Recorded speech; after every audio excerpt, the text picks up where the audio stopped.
Selamat pagi, Assalamualaikum warahmatullahi wabarakatuh. Perkenalkan, nama saya Fika Rahmawati. Saya adalah mahasiswi Magister Manajemen dari Universitas Dirgantara Marsikal Surya Dharma.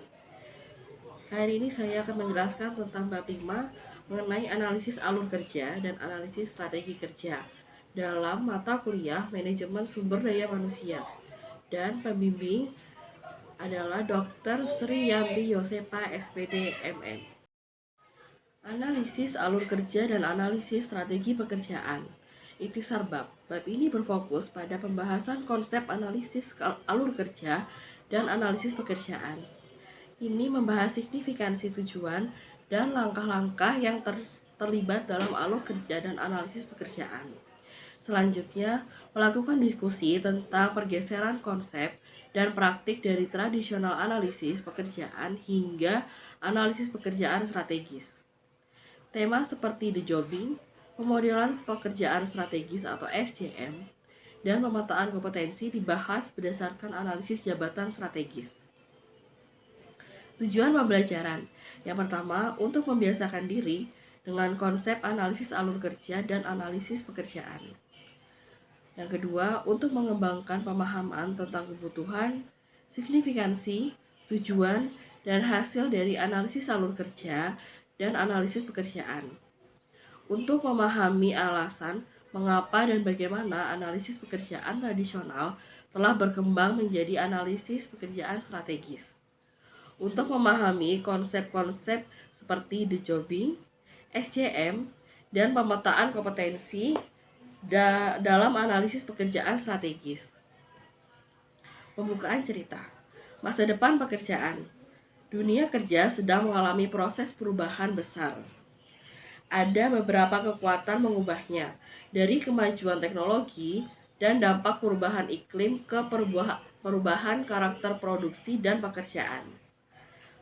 Untuk beberapa nama. Untuk memahami dan untuk menanggapi secara efektif tantangan baru ini, Organisasi Perburuhan Internasional atau ILO telah meluncurkan inisiatif kerja masa depan. ILO memahami kebutuhan untuk menanggapi efektif terhadap dunia kerja dan perubahan yang sedang berlangsung agar mampu memajukan amanat keadilan sosial. Inisiatif masa depan pekerjaan adalah inti dari kegiatan ILO untuk menandai ulang tahun ke-100-nya pada tahun 2019. Jadwal inisiatif kerja masa depan. Tahun 2016, kerangka kerja yang luas diperlukan untuk memberikan inisiatif masa depan pekerjaan yang diperlukan struktur dan fokus untuk hasil konkret yang akan diperoleh. Pada tahun 2016, semua negara anggota ILO diundang untuk melakukan dialog masa depan pekerjaan yang struktur sekitar 400 percakapan. Yang pertama, pekerjaan dan masyarakat, pekerjaan yang layak untuk semua, organisasi kerja, dan produksi, tata kelola pekerjaan. Tahun 2017 dan 2018. Pada tahun 2017, Komisi Global Tingkat Tinggi tentang Masa Depan Pekerjaan akan mapan. Tujuannya adalah untuk menguji output dari dialog nasional dan lainnya, masukan yang mungkin dianggap perlu. Komisi akan menerbitkan laporan dan rekomendasi selama tahun 2018. 2019. Pada paruh pertama tahun 2019, semua negara anggota akan diundang untuk menyelenggarakan acara untuk menandai 100 tahun ILO dan membahas laporan komisi. Puncak dari inisiatif masa depan pekerjaan adalah Konferensi Perburuhan Internasional tahun 2019 dengan kemungkinan adopsi deklarasi seabad. Inisiatif ILO menyoroti kekhawatiran yang berkembang dengan landscape kerja yang cepat berubah. Jenis keterampilan yang dibutuhkan pengusaha berubah sepanjang waktu. Karyawan berada di bawah tekanan untuk terus belajar dan beradaptasi dengan industri yang berkembang. Mengelola transisi merupakan tantangan penting seperti mempersiapkan masa depan pekerjaan.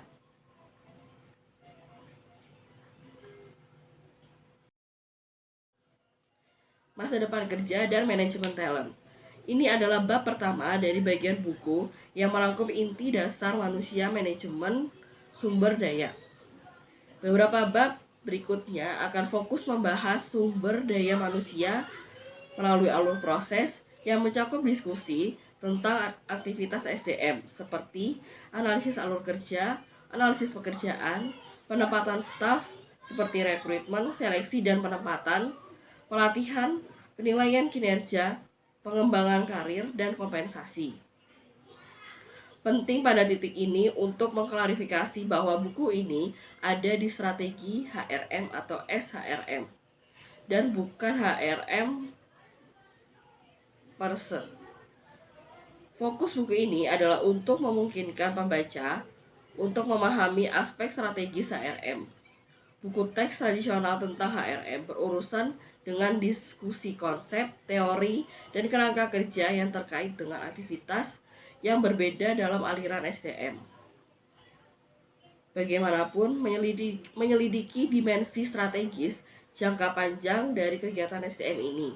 Biasanya aliran HRM melibatkan serangkaian kegiatan, yaitu tenaga kerja dan analisis pekerjaan, menentukan tugas dan kegiatan apa yang perlu dilakukan dan oleh siapa, perencanaan sumber daya manusia, peramalan dan perencanaan kebutuhan tenaga kerja, rekrutmen menarik pelamar yang cocok dengan kriteria pekerjaan tertentu, seleksi shortlisting kandidat yang paling mendekati dalam hal kualifikasi, keahlian, dan potensi untuk pekerjaan tertentu. Penempatan memutuskan calon akhir yang mendapatkan pekerjaan dan memberi mereka penempatan penawaran. Pelatihan dan pengembangan, merancang program untuk peningkatan keterampilan dan kemampuan. Pelaksanaan manajemen, mengevaluasi kinerja pegawai untuk melatih, memotivasi, dan memberi penghargaan pada pekerja. Kompensasi dan penghargaan, penetapan gaji dan upah bagi karyawan dan membagi-bagikan dengan imbalan. Hubungan industrial, menjaga hubungan yang sehat dengan karyawan dan menyelesaikan perselisihan. Pemutusan hubungan kerja atau PHK, mengembangkan kesadaran akan ketentuan hukum dan memastikan yang sah. Pemutusan hubungan kerja, pandangan tradisional mengambil pendekatan linier untuk melakukan kegiatan tersebut. Seringkali kegiatan ini dilakukan sebagai subfungsi yang terpisah. Jadi, di banyak organisasi, HRM kegiatannya tampak terpisah dan sering terputus-putus. SHRM mensyaratkan bahwa kegiatan SDM harus dipandang saling terkait dan tidak terputus. Sebuah prinsip penting SHRM adalah fit internal. Mengacu pada integrasi antara berbagai subfungsi atau subsistem HRM, seperti staf, kompensasi, dan pelatihan. Aktivitas SDM harus konsisten dengan satu sama lain. Dengan demikian, pengusaha saat ini sering melihat semua kegiatan ini sebagai bagian dari bakat yang terintegrasi proses manajemen. Manajemen bakat dapat didefinisikan sebagai proses terpadu dari perencanaan, perolehan, pengembangan, mengelola, dan memberi penghargaan kepada karyawan. Manajemen bakat dapat dilihat dari segi seperangkat proses SDM terintegrasi yang dirancang untuk menarik, mengembangkan, memotivasi, dan mempertahankan karyawan yang produktif. Tujuan dari manajemen talenta adalah untuk menciptakan organisasi yang berkinerja tinggi dan berkelanjutan. Memiliki perspektif manajemen bakat mengharuskan berbagai kegiatan SDM seperti perekrutan, pemilihan, pelatihan, penilaian, dan kompensasi adalah bagian dari satu kesatuan yang saling terkait proses. Misalnya, memiliki karyawan dengan keterampilan yang tepat di tempat yang tepat, dimulai dari perencanaan hak untuk merekrut cara yang tepat untuk memilih pelamar yang tepat, dan kemudian memberikan jenis pelatihan dan sebagainya. Perspektif untuk mengelola bakat ini mendukung gagasan SHRM. pola kekuatan yang belum pernah terjadi sebelumnya, secara radikal membentuk kegiatan dunia kerja. Pergeseran ini adalah mendistribusikan kembali kekuasaan, kekayaan, persaingan, dan kesempatan di seluruh dunia. Bisnis di seluruh dunia mulai memahami bahwa untuk menarik dan mempertahankan karyawan, mereka membutuhkan untuk mendefinisikan kembali pekerjaan. Gambar 5.1 menyoroti seperti apa masa depan pekerjaan. Gambar 5.1 tenaga kerja masa depan. Kekuatan yang bersaing membentuk 2030. Yang pertama ada dunia merah. Sifat bisnis yang diharapkan. Aturan inovasi dan ide. Sifat pekerjaan dan tenaga kerja yang diharapkan. Inovasi dan kolaborasi dihargai. Tenaga kerja gesit dan lincah. Dunia biru. Sifat bisnis yang diharapkan. Perusahaan adalah raja. Ukuran pengaruh akan penting. Sifat pekerjaan dan tenaga kerja yang diharapkan. Ini adalah dunia dengan bakat luar biasa dan kinerja tinggi. Dunia hijau. Sifat bisnis yang diharapkan. Perusahaan peduli dan bertanggung jawab secara sosial. Sifat pekerjaan dan tenaga kerja yang diharapkan. Tempat kerja mencerminkan nilai-nilai dan kesadaran sosial yang kuat. Dunia kuning. Sifat bisnis yang diharapkan. Manusia didahulukan. Sifat pekerjaan dan tenaga kerja yang diharapkan. Kemanusiaan dihargai dan pekerjaan menyatukan orang-orang seperti komunitas. Analisis alur kerja. Analisis alur kerja adalah studi tentang cara kerja, input, aktivitas, dan output bergerak melalui suatu organisasi. Ini adalah studi rinci tentang aliran pekerjaan dari pekerjaan ke pekerjaan dalam proses kerja. Analisis alur kerja melibatkan pendefinisian pekerjaan dan kemudian membaginya menjadi pekerjaan. Yang pertama, pekerjaan adalah upaya yang diarahkan untuk menghasilkan atau mencapai hasil.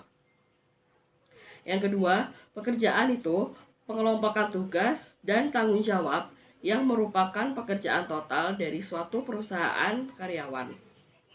Desain alur kerja mengacu pada aliran aktivitas dan tugas yang perlu dilakukan secara organisasi untuk mewujudkan tujuan dan sasarannya. Analisis alur kerja adalah proses mengidentifikasi dan menentukan tugas-tugas yang diperlukan untuk proses barang atau jasa. Sebelum mengalokasikan dan menugaskan tugas-tugas ini ke kategori pekerjaan atau orang tertentu.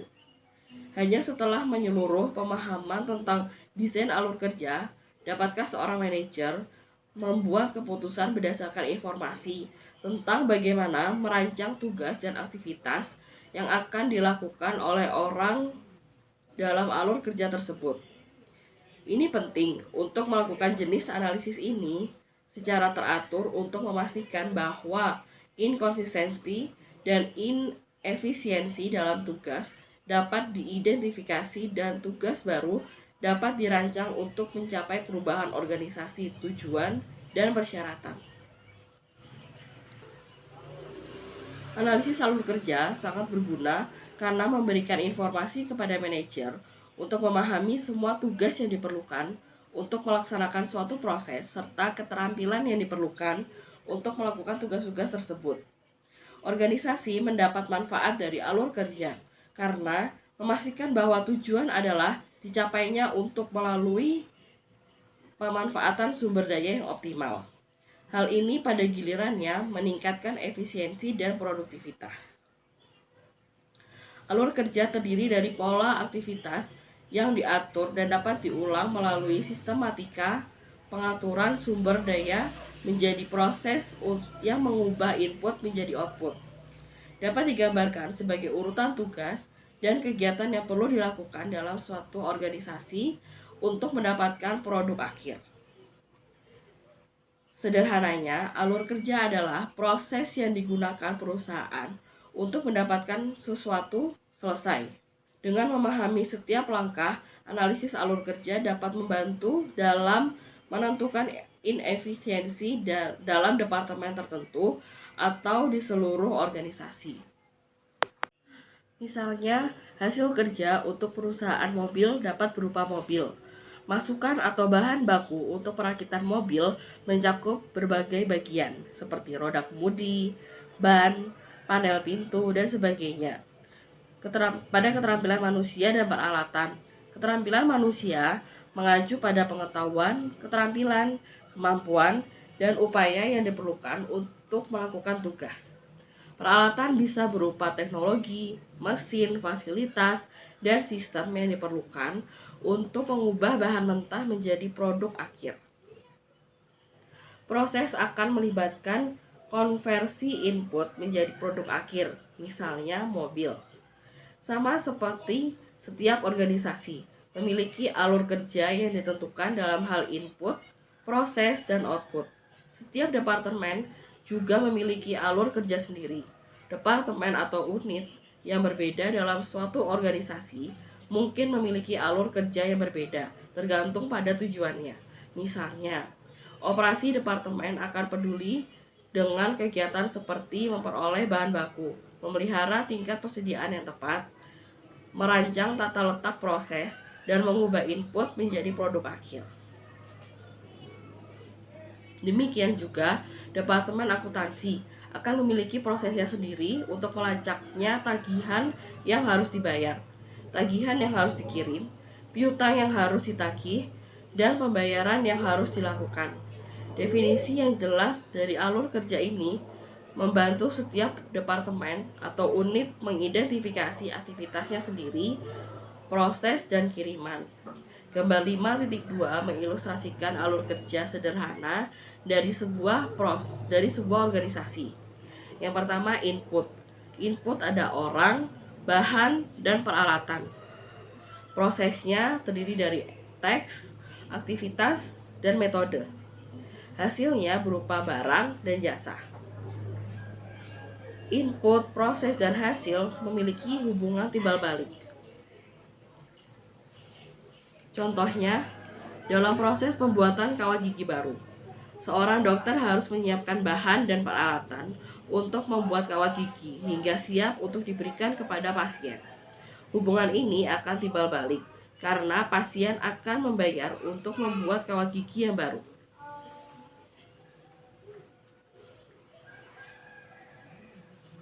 Gambar 5.2b menunjukkan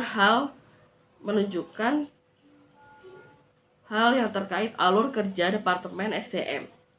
Input ada visi organisasi dan visi HR.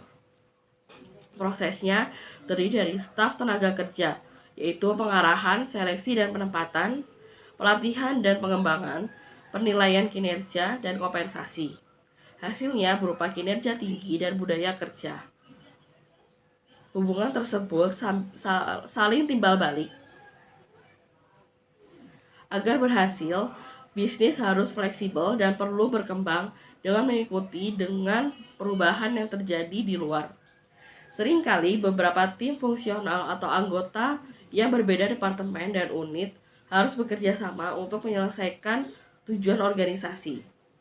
Situasi ini adalah disebut saling ketergantungan alur kerja dan merupakan fitur umum dengan organisasi saat ini. Sebagai contoh, tim pemasaran dan tim keuangan mungkin perlu bekerja sama untuk membuat anggaran iklan.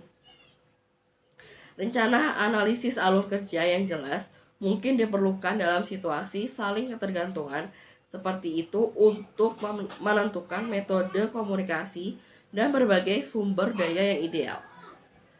Analisis alur kerja juga dapat dilihat sebagai pemeriksaan cross-seksional dari cara organisasi itu terstruktur.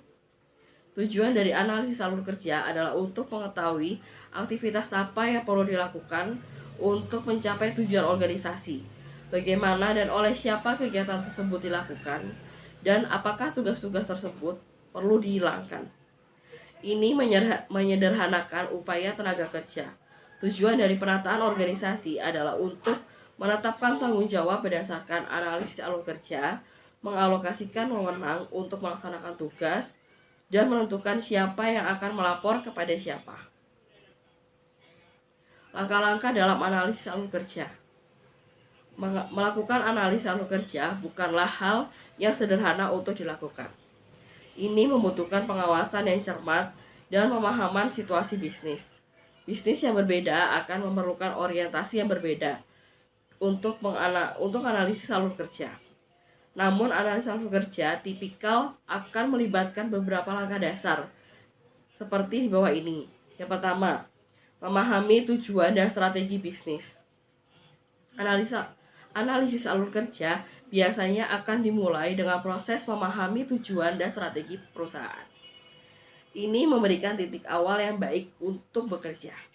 Tujuan memberikan arah kepada apa yang perlu dilakukan dan strategi memberikan jawaban tentang bagaimana hal itu harus dilakukan. Yang kedua, identifikasi input, proses, dan output. Penting untuk mengidentifikasi dan menggambarkan dengan jelas bagaimana aktivitas bisnis menggabungkan sumber daya manusia, fisik, dan keuangan untuk menciptakan barang dan layanan. Ini akan membantu menjelaskan peran siklus, input, proses, dan output secara keseluruhan dalam aktivitas bisnis. Yang ketiga, identifikasi tugas unit. Selanjutnya, analisis perlu memahami persyaratan dalam hal bagaimana setiap departemen atau unit akan berkontribusi pada siklus input, proses, output dalam tujuan. Ini memberikan mereka pandangan yang jelas tentang bagaimana bisnis dijalankan sehari-hari.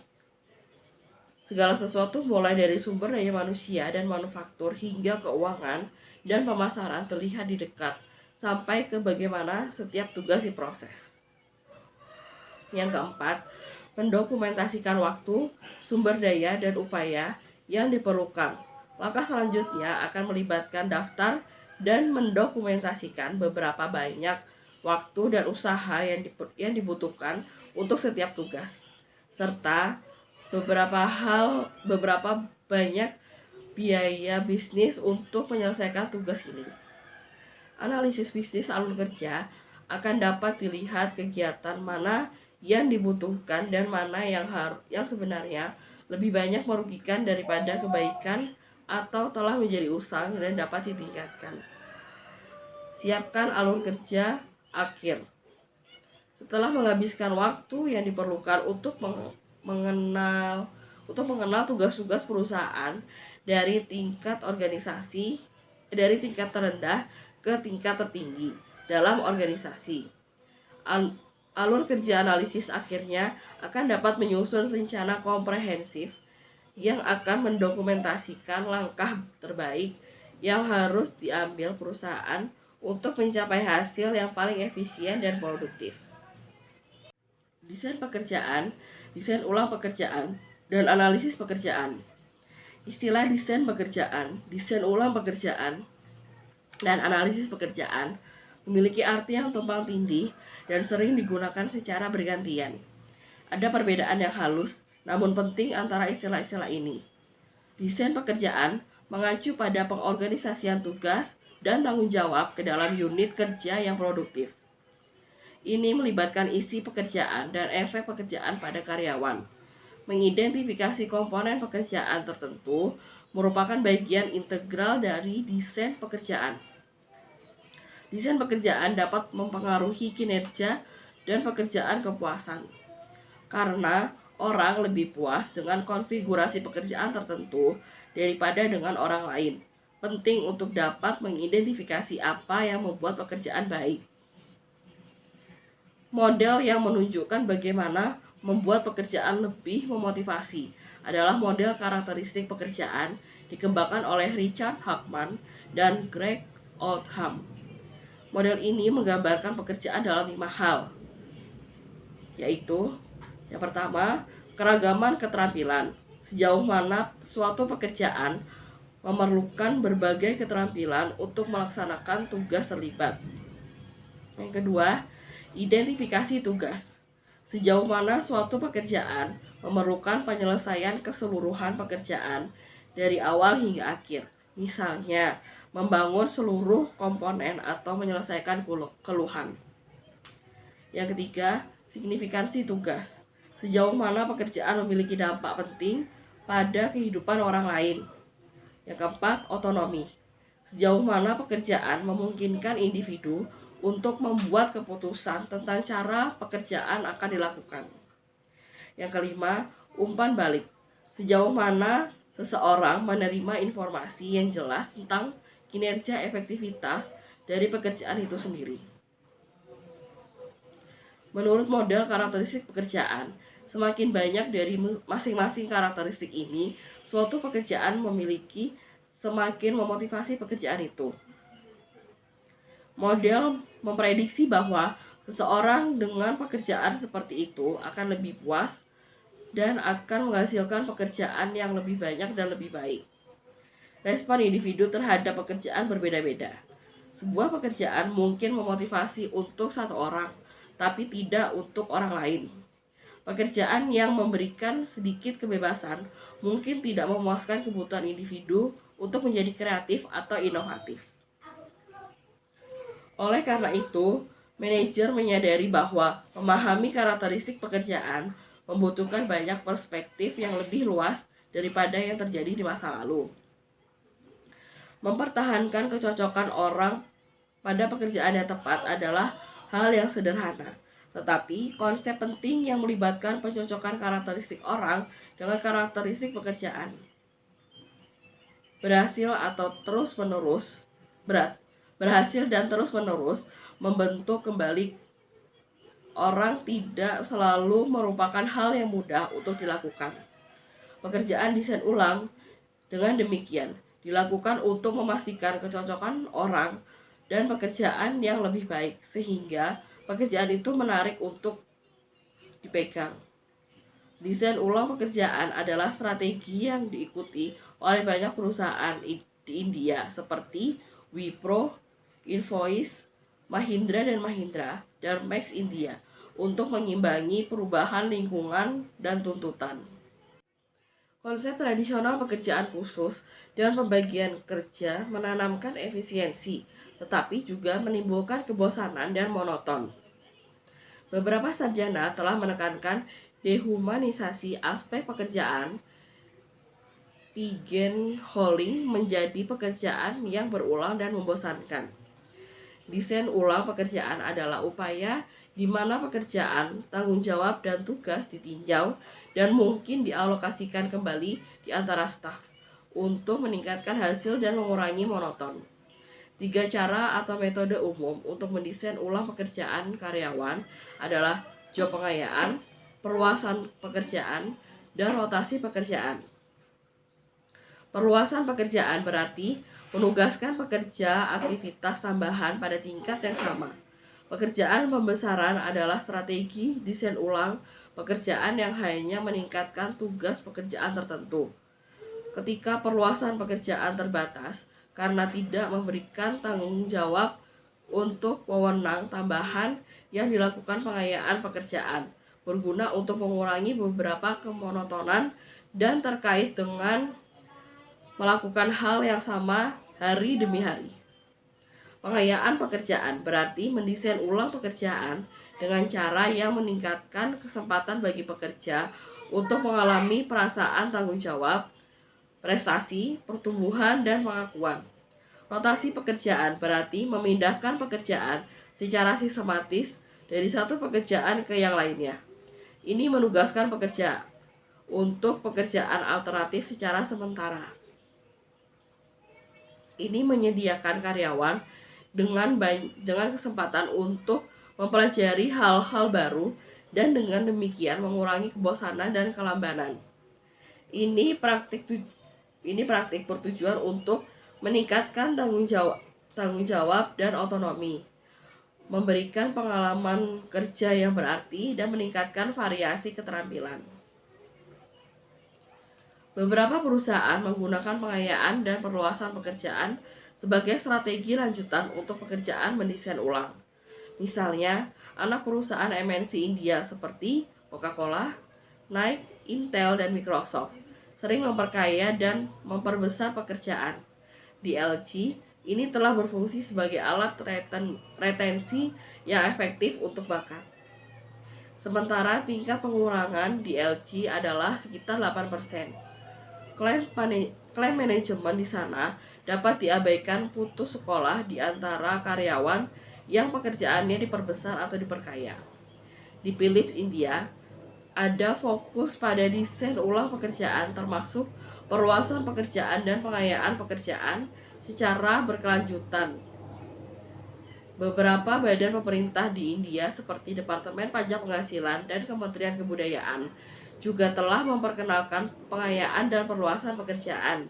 Konsep lain yang perlu didiskusikan pada saat ini adalah Business Process Reengineering atau BPR. Ini adalah pemikiran ulang fundamental dan desain ulang radikal dari proses bisnis untuk mencapai dramatis perbaikan dalam ukuran kritis kinerja seperti biaya, kualitas, layanan, dan kecepatan. BPR mengajukan agar perusahaan kembali ke dasar dan memeriksa kembali akar mereka. Ini melibatkan desain ulang proses bisnis, biasanya dengan menggabungkan langkah-langkah sehingga tim multi tugas kecil melakukan pekerjaan yang sebelumnya dilakukan oleh urutan departemen. Rekayasa ulang juga membutuhkan pendelegasian otoritas lebih kepada tim yang sekarang melakukan pekerjaan mereka dengan pengawasan yang lebih sedikit. Analisis pekerjaan tidak seperti desain pekerjaan atau desain ulang pekerjaan, berfokus pada menganalisis pekerjaan yang ada untuk mengumpulkan informasi untuk kegiatan lain seperti rekrutmen, seleksi, pelatihan, penilaian, dan kompensasi. Desain pekerjaan berfokus pada merancang pekerjaan baru yang dibutuhkan dalam suatu organisasi.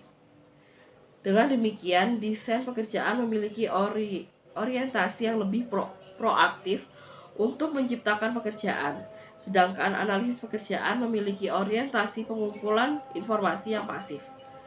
Desain ulang pekerjaan di sisi lain berfokus pada mendesain ulang pekerjaan yang ada untuk membuatnya lebih efisien dan memotivasi. Memahami analisis pekerjaan.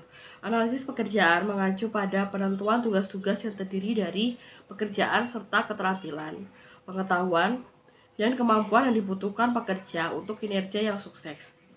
Analisis pekerjaan adalah prosedur di mana kita menentukan tugas, posisi, dan karakteristik dari orang untuk menyewa untuk mereka. Analisis pekerjaan telah disebut blok bangunan dari segala sesuatu yang departemen personalial melakukannya. Analisis pekerjaan mengumpulkan dan menganalisis informasi yang terkait dengan berbagai aspek pekerjaan. Hal ini dilakukan pada pekerjaan yang sedang berlangsung, hanya untuk mengidentifikasi konten pekerjaan dan persyaratan keterampilan untuk melakukan pekerjaan tertentu, tugas dalam pekerjaan yang diberikan. Ini melibatkan studi formal pekerjaan yang penting untuk menentukan tugas dan sifat pekerjaan dalam organisasi. Informasi analisis pekerjaan berguna bagi manajer dalam berbagai cara. Manajer harus memiliki detail informasi tentang semua pekerjaan dalam kelompok kerja mereka untuk memahami proses alur kerja. Manajer perlu memahami persyaratan pekerjaan untuk membuat keputusan perekrutan yang cerdas. Sejak menjadi manajer, bertanggung jawab untuk memastikan bahwa setiap individu melakukan pekerjaannya secara efisien dan efektif. Ia harus memahami dengan jelas tugas-tugas yang diperlukan dalam setiap pekerjaan. Analisis pekerjaan adalah alat utama untuk mengumpulkan data terkait pekerjaan. Setiap lowongan pekerjaan tidak dapat diisi sampai dan kecuali organisasi memiliki data analisis pekerjaan. Penting untuk mendefinisikan ini secara akurat untuk menempatkan orang yang tepat di tempat dan waktu yang tepat. Ini membantu keduanya, majikan dan karyawan, memahami apa yang sebenarnya perlu disampaikan dan bagaimana caranya. Analisis pekerjaan memerlukan 3 komponen penting: konten pekerjaan, konteks pekerjaan, dan persyaratan pekerjaan. Yang pertama, konten pekerjaan. Ini berisi informasi tentang berbagai aktivitas pekerjaan yang termasuk dalam pekerjaan tertentu. Ini adalah detail memperhitungkan tindakan yang perlu dilakukan oleh seorang karyawan. Berikut ini informasi tentang pekerjaan konten yang perlu dikumpulkan. Yang pertama, tugas dan tanggung jawab seorang karyawan. Yang kedua, tugas dan aktivitas khusus. Yang ketiga, alat dan perlengkapan yang akan digunakan saat melakukan pekerjaan tertentu. Yang keempat, tingkat keluaran dan hasil yang diinginkan. Yang kelima, jenis pelatihan yang dibutuhkan. Konteks pekerjaan. Konteks pekerjaan mengacu pada situasi atau kondisi di mana seorang karyawan melakukan pekerjaan tertentu. Ini yang dikumpulkan akan mencakup yang pertama, kondisi kerja, siapa yang harus dilaporkan dan siapa yang harus diawasi. Tuntutan fisik dan mental, resiko dan bahaya yang terlibat. Syarat pekerjaan. Ini termasuk persyaratan dasar tetapi spesifik yang membuat kandidat memenuhi syarat untuk pekerjaan tertentu. Data yang dikumpulkan meliputi kualifikasi pendidikan, keterampilan dan pengetahuan, kemampuan dan bakat, pengalaman dan paparan, atribut dan sifat kepribadian. Dua hasil penting dari analisis pekerjaan adalah deskripsi pekerjaan dan spesifikasi pekerjaan. Pekerjaan deskripsi mencakup informasi yang terkait dengan konten pekerjaan dan konteks pekerjaan. Sedangkan spesifikasi pekerjaan melibatkan merinci persyaratan pekerjaan. Uraian tugas. Uraian pekerjaan adalah pernyataan faktual yang terorganisasi tentang tugas dan tanggung jawab seorang dalam pekerjaannya. Ini adalah daftar tugas dan tanggung jawab yang dibutuhkan oleh pekerjaan itu. Deskripsi pekerjaan termasuk data dasar terkait pekerjaan yang berguna untuk mengiklankan pekerjaan tertentu dan menarik kumpulan potensi yang tepat pada calon. Tujuan utama dari deskripsi pekerjaan adalah untuk mengumpulkan data terkait pekerjaan untuk merekrut pekerjaan tertentu. Ini membantu dalam menargetkan, merekrut, dan memilih kandidat yang tepat untuk pekerjaan yang tepat. Item khas dalam deskripsi pekerjaan. Yang pertama, judul pekerjaan. Yang kedua, lokasi organisasi pekerjaan. Yang ketiga, pengawasan untuk diberikan dan diterima. Yang keempat, tugas yang harus dilakukan. Yang keenam, bahan, peralatan, mesin, dan peralatan yang dibutuhkan.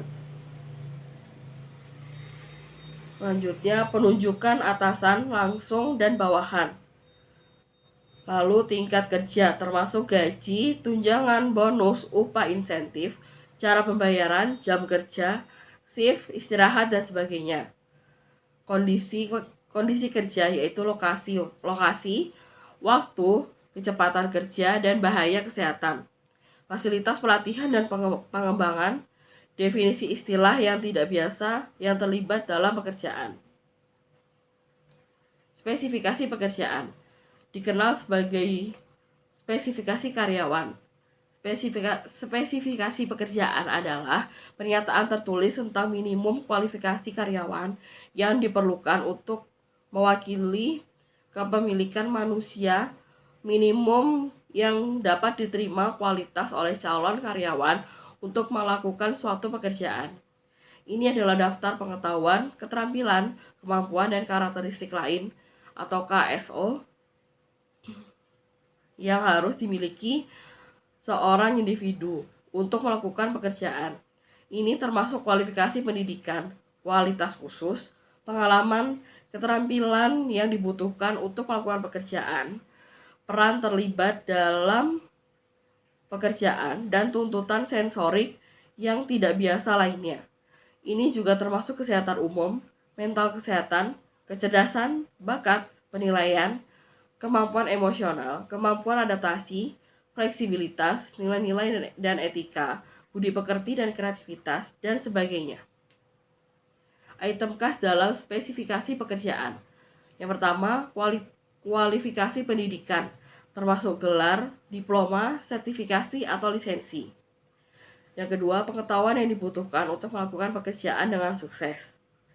Yang ketiga, kemampuan pribadi, termasuk bakat, penalaran, kemampuan manipulatif, penanganan mendadak, dan situasi tak terduga, kemampuan memecahkan masalah, kemampuan matematika, dan sebagainya.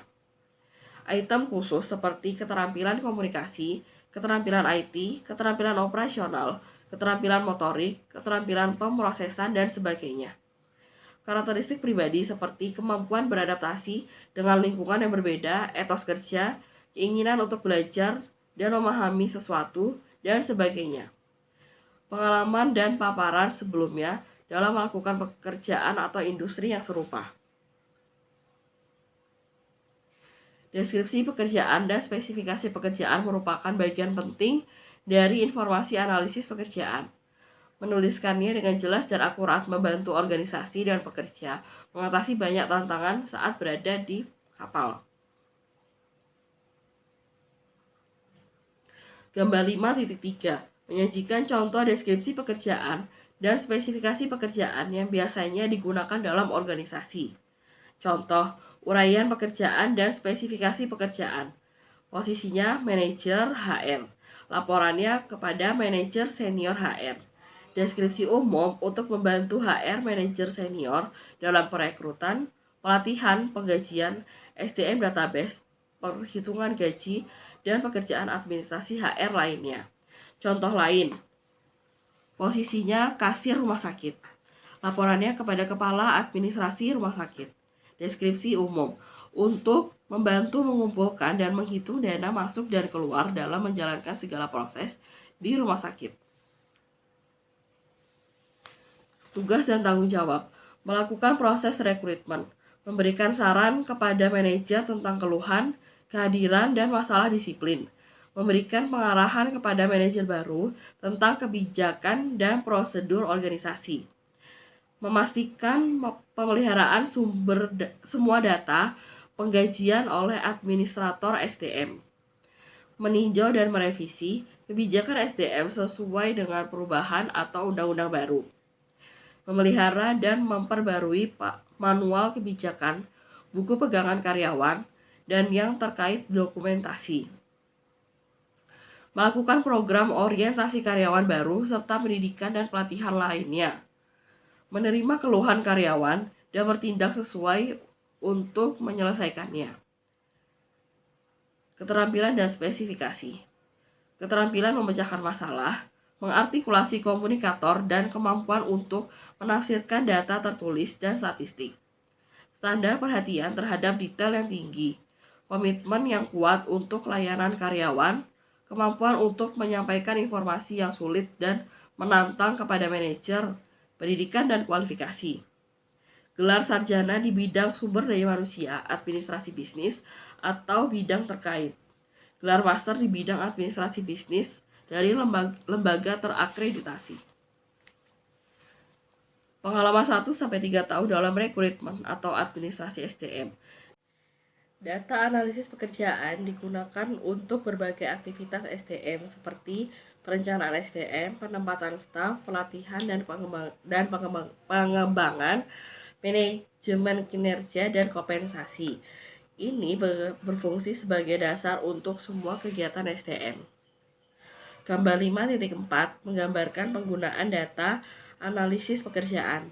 Analisis pekerjaan yang pertama, perencanaan HR. Tentukan jumlah dan jenis orang yang dibutuhkan. Yang kedua, kepegawaian. Merekrut kandidat berdasarkan deskripsi dan spesifikasi pekerjaan. Yang ketiga, pelatihan dan pengembangan. Mengidentifikasi kebutuhan pelatihan dan mengembangkan program pelatihan. Yang keempat, penilaian kinerja. Menentukan kriteria untuk mengevaluasi kinerja. Yang kelima, kompensasi. Memberikan dasar untuk menentukan gaji. Yang keenam, hubungan karyawan. Menentukan syarat dan ketentuan kerja. Melakukan analisis pekerjaan. Biasanya analisis pekerjaan melibatkan langkah-langkah berikut, yaitu langkah pertama, tentukan mengapa analisis pekerjaan dilakukan. Langkah pertama adalah memahami mengapa informasi analisis pekerjaan diperlukan. Ini akan membantu memutuskan jenis data yang akan dikumpulkan. Beberapa teknik pengumpulan data seperti mewawancarai karyawan bagus untuk menulis deskripsi pekerjaan. Teknik kuantitatif lainnya seperti kuesioner, analisis posisi umum digunakan di banyak organisasi, memberikan peringkat untuk setiap pekerjaan dan karenanya membantu untuk membandingkan pekerjaan, untuk evaluasi pekerjaan dan tujuan kompensasi. Langkah kedua, pilih posisi yang relevan. Penting untuk memilih posisi mana yang akan difokuskan untuk analisis pekerjaan. Misalnya, tidak perlu dan tidak relevan untuk menganalisis pekerjaan 50 pekerjaan lini perakitan ketika sampel yang lebih kecil dari 10 pekerjaan akan dilakukan. Langkah 3. Tinjau informasi sekunder yang relevan. Untuk menghasilkan analisis pekerjaan informasi yang relevan tentang pekerjaan dapat dikumpulkan dari latar belakang atau sekunder data. Bagian organisasi menunjukkan pembagian kerja di seluruh organisasi dan di mana pekerjaan cocok dalam organisasi secara keseluruhan. Bagian proses menunjukkan aliran input ke output dari pekerjaan. Misalnya, personil kontrol kualitas diharapkan untuk meninjau komponen dari pemasok, memeriksa komponen yang masuk ke pabrik, dan memberikan informasi mengenai kualitas komponen kepada manajer. Langkah keempat, menganalisis pekerjaan. Singkatnya, menganalisis pekerjaan melibatkan pengumpulan data dari peserta dan pemangku kepentingan. Menyebarkan metode yang dibahas di bagian berikutnya. Mengidentifikasi bidang tanggung jawab dan memisahkan tugas dan pekerjaan yang diperlukan. Informasi ini dikumpulkan dari sumber sekunder, dapat diverifikasi dengan karyawan melaksanakan pekerjaan, atasan langsung pemegang jabatan, dan orang lain yang relevan dan pemangku kepentingan. Ini akan membantu memastikan bahwa informasi tersebut benar secara faktual dan selesaikan. Langkah kelima, kembangkan deskripsi pekerjaan dan spesifikasi pekerjaan. Setelah analisis pekerjaan selesai, pekerjaan deskripsi dan spesifikasi pekerjaan dapat dikembangkan secara komprehensif. Informasi analisis pekerjaan dapat dikumpulkan dari berbagai sumber. Secara umum, ini akan berguna bagi manajer untuk pergi ke pekerjaan incumbent untuk mendapatkan informasi yang paling akurat tentang apa benar-benar yang harus dilakukan pada pekerjaan. Manajer harus bertanya kepada orang yang lebih akrab dengan pekerjaan itu, seperti supervisor, untuk melengkapi informasi yang diterima dari pemegang jabatan. Anggota tim mungkin juga menjadi sumber penting untuk menghasilkan informasi tentang peran dan tanggung jawab yang tercakup dalam pekerjaan. Baru-baru ini, terutama dalam pertumbuhan sektor jasa, bahkan klien dan pelanggan dapat memberikan informasi berharga tentang memegang pekerjaan tertentu dan peranannya. Analisis pekerjaan strategis. Meskipun kita cenderung melihat pekerjaan secara sebagai statis dan stabil, pada kenyataannya pekerjaan cenderung berubah dan berkembang dari waktu ke waktu. Penting bahwa proses analisis pekerjaan harus mendeteksi perubahan sifat pekerjaan.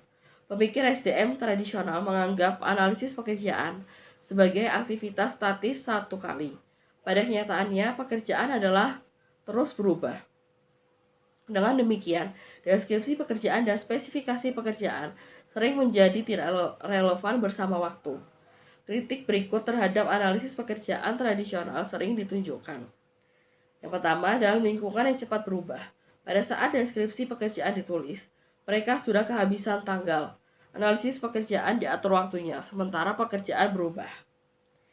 Analisis pekerjaan adalah produk sampingan dari pendekatan produksi massal, dengan menekankan pada pekerjaan spesialisasi dan pembagian kerja. Beberapa merasa itu adalah anakronisme yang tersisa dari hari ke hari, birokrasi yang kaku dengan hierarki piramida. Deskripsi pekerjaan secara ketat menegakkan mentalitas pekerjaan dan menghambat pemikiran out of box.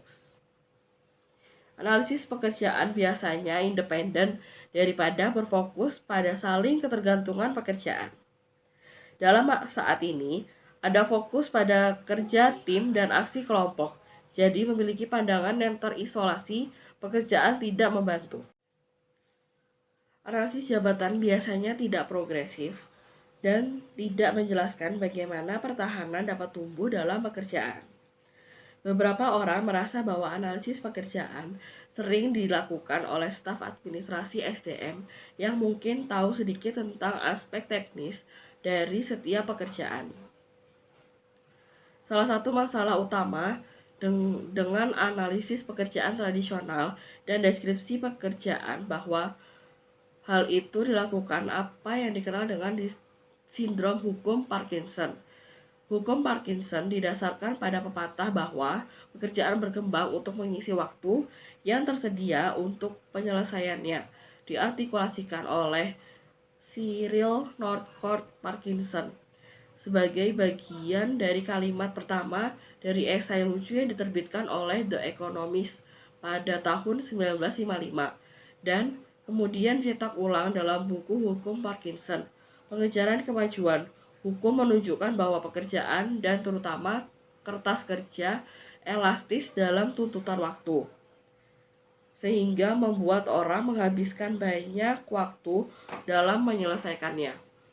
Ini yang dikatakan hukum Parkinson. Kami memperluas pekerjaan kami untuk menyelesaikannya dalam waktu maksimum yang tersedia.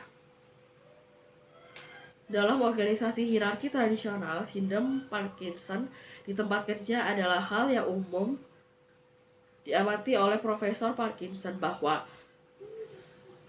serangkaian tugas sederhana meningkat dalam kompleksitas untuk mengisi waktu yang diberikan untuk itu.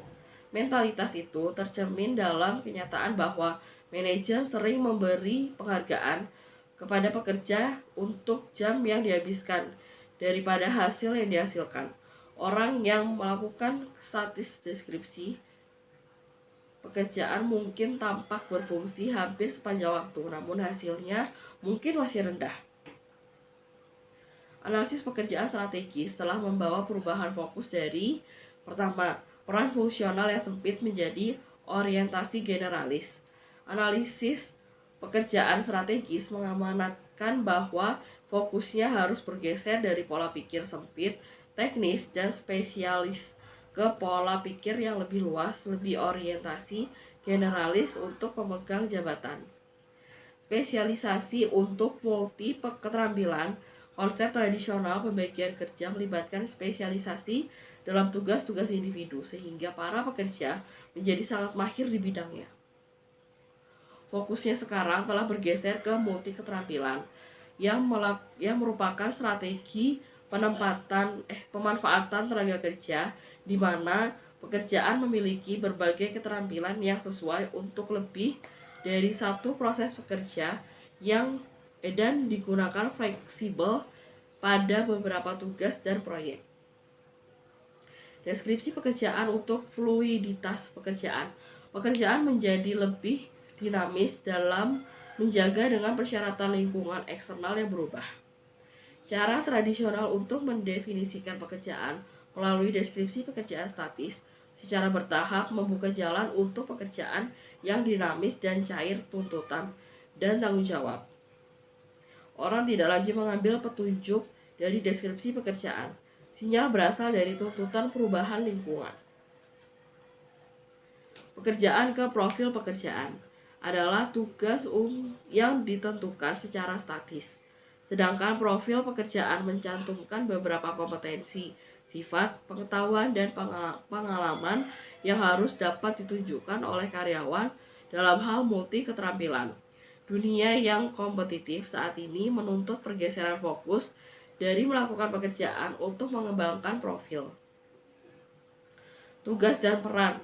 Perubahan di atas mengharuskan organisasi dan karyawan lebih menekankan pada pelaksanaan peran tertentu daripada pelaksanaan kegiatan dan tugas. Individu dituntut tidak hanya untuk menyelesaikan tugas, tetapi mengadopsi peran yang berbeda pada waktu yang berbeda waktu. Keterampilan terhadap sikap perubahan penting lainnya yang terjadi dalam organisasi adalah bahwa sikap karyawan menjadi lebih penting daripada keterampilan karyawan. Sebuah sikap adalah secara umum didefinisikan sebagai cara seseorang merespon lingkungannya, memiliki sikap dan kecenderungan yang benar dalam lingkungan yang terus berubah, terkadang membutuhkan didahulukan daripada memiliki keterampilan tertentu. IQ adalah ukuran dari kemampuan seseorang untuk berpikir dan menalar. Kecerdasan emosional atau EQ atau kecerdasan emosional atau EI di sisi lain adalah kemampuan individu untuk mengenali dan memahami emosi dan menggunakan informasi emosional untuk memandu pemikiran, perilaku, dan pengambilan keputusan. Riset telah menunjukkan bahwa EQ lebih terkait langsung dengan produktivitas dan kinerja daripada IQ di pengaturan organisasi saat ini. Keterampilan teknis untuk keterampilan konseptual dan manusia. Henry Mintzberg berteori bahwa manajer dituntut untuk memiliki keterampilan dan kompetensi tertentu yang memungkinkan mereka untuk menjalankan peranannya secara efektif dan efisien. Dia berbicara tentang 3 keterampilan penting, yaitu teknis, konseptual, dan keterampilan manusia yang diperlukan untuk manajer. Keterampilan teknis mengacu pada kemampuan untuk memanfaatkan alat, teknik, dan prosedur yang khusus untuk bidang tertentu. Keterampilan manusia memungkinkan mereka untuk memahami dan bergaul dengan orang lain sambil mendapatkan kebanyakan dari mereka. Keterampilan konseptual memungkinkan manajer untuk berpikir abstrak, memeriksa situasi yang berbeda, dan melihat melampaui masa sekarang untuk mengenali peluang baru dan ancaman. Saat ini, keterampilan konseptual dan manusia semakin menjadi lebih penting daripada keterampilan teknis. Kewajiban untuk kontribusi pribadi. Ini adalah fakta yang diterima bahwa pertumbuhan setiap organisasi tergantung pada dedikasi, kerja keras, kreativitas, dan kemampuan masing-masing karyawan. Dalam ekonomi yang bergerak cepat, memberikan kontribusi pribadi lebih dihargai daripada melaksanakan tugas dan tugas. Posisi sekarang untuk peluang masa depan organisasi lebih berfokus pada masa depan kemampuan kerja karyawan mereka dalam berbagai tugas dalam organisasi, bukan daripada hanya memiliki keterampilan untuk melakukan pekerjaan saat ini. Pentingnya diberikan pada konsep-konsep seperti sebagai multi keterampilan, multi tugas, dan rotasi pekerjaan, menegaskan kembali fakta bahwa pertumbuhan masa depan dan kelayakan kerja karyawan adalah yang terpenting. Tabel 5.1 menunjukkan perbedaan antara analisis pekerjaan tradisional dan analisis pekerjaan strategis. Analisis pekerjaan tradisional fokus pada apa yang dilakukan, melihat pekerjaan dari pendekatan dalam. Ditulis oleh Departemen SDM Administrasi, jelas mendefinisikan tugas, akses ke deskripsi pekerjaan hanya oleh yang berkewajiban, sifatnya individualis, ditinjau saat pekerjaan menjadi kosong. Analisis pekerjaan strategis, fokus pada output yang ingin dicapai, melihat pekerjaan dari pendekatan luar, ditulis dalam konsultasi dengan pemangku kepentingan, menjelaskan tanggung jawab yang luas saja, akses ke semua deskripsi pekerjaan oleh semua, mencerminkan saling ketergantungan pekerjaan, ditinjau secara teratur untuk pembaruan. Analisis pekerjaan tradisional dan analisis pekerjaan strategis, fokus pada apa yang dilakukan, fokus pada output yang ingin dicapai. Analisis pekerjaan strategis dan melepaskan pekerjaan. Konsep tradisional pekerjaan semakin didefinisikan ulang. Di bawah pengaturan genting zaman baru, menetapkan tugas tertentu bisa berakibat fatal. Pekerjaan paling cocok untuk statis dan stabil lingkungan, bukan untuk tempat kerja saat ini. Dalam konteks ini, istilah dejobbing telah digunakan oleh William Bright.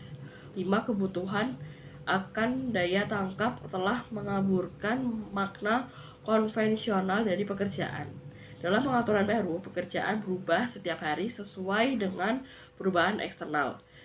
Di saat cepat perubahan, karyawan harus melihat diri mereka sebagai pemberi solusi, bukan sebagai melakukan pekerjaan saya.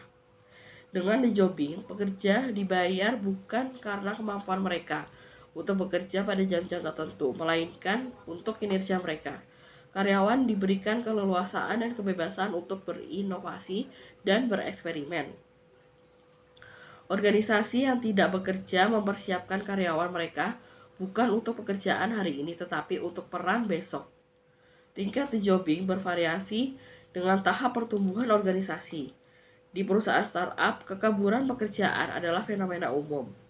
Sejak startup berada dalam tahap formatif mereka, pekerjaan sebelum mengkristal, orang-orang hanya melakukan apapun yang perlu dilakukan. Organisasi ini melambangkan bentuk alami dari the job. Namun, ketika perusahaan rintisan tumbuh dan berkembang, pekerjaan mulai menguat. Hal ini menimbulkan deskripsi pekerjaan yang konkret. Kegiatan organisasi semakin tumbuh dan bersaing intensif, manajer mungkin menyadari kebutuhan untuk menangani tuntutan dan tantangan kerja yang tidak direncanakan. Fenomena ini memerlukan kebutuhan untuk the job organisasi. Jadi, dalam tahap pertumbuhan tinggi organisasi, the jobbing mungkin menjadi persyaratan. Berbagai faktor internal dan eksternal mendukung konsep the jobbing. Beberapa eksternal faktor mendukung the jobbing adalah produk yang cepat dan perubahan teknologi yang menuntut lebih cepat waktu tanggap. Meningkatkan persaingan global. Perlunya deregulasi dan desentralisasi. Perubahan demografis seperti perubahan profil dan kompetensi tenaga kerja yang mengharuskan menciptakan tempat kerja yang fleksibel dan kebangkitan ekonomi layanan yang telah mendorong penciptaan organisasi bisnis yang dinamis dan gesit. Semua tren ini membutuhkan pergeseran dari statis ke pekerjaan yang dinamis. Berbagai faktor internal yang mendukung konsep the jobbing adalah penciptaan organisasi yang lebih datar dengan struktur pelaporan yang lebih sedikit, pembuatan jaringan dan tanpa batas organisasi dengan unit dan departemen yang saling terkait, fokus pada tim kerja yang gesit dan lintas fungsi kolaborasi, dan kebutuhan untuk rekayasa ulang berkelanjutan yang membutuhkan desain ulang pekerjaan untuk memenuhi perubahan kebutuhan pasar. The jobbing dipandang sebagai tren yang akan berjalan seiring dengan konsep analisis jabatan strategis. Organisasi yang menggali jalan menuju the jobbing perlu menanamkan pola pikir belajar. Peran pemimpin sangat penting dalam menetapkan kondisi yang diperlukan bagi organisasi untuk mengembangkan pembelajaran kemampuan. Karena individu menunjukkan keragaman dalam perilaku dan disposisi mereka, eksekutif akan harus menggambarkan strategi yang dibuat dengan hati-hati untuk karyawan sambil mendorong organisasi jalan the job.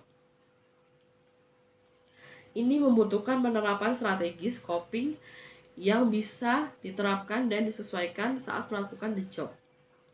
Penting untuk dicatat bahwa the jobbing adalah fenomena yang lebih umum di pertumbuhan tinggi sektor dan industri, misalnya di industri teknologi tinggi. Ini adalah praktik umum bagi karyawan untuk bekerja dalam tim proyek lintas fungsi dan berpindah dari satu proyek ke proyek lainnya. Namun, di banyak industri yang menggunakan pekerja berketerampilan rendah, pekerjaan tradisional mungkin masih terus ada.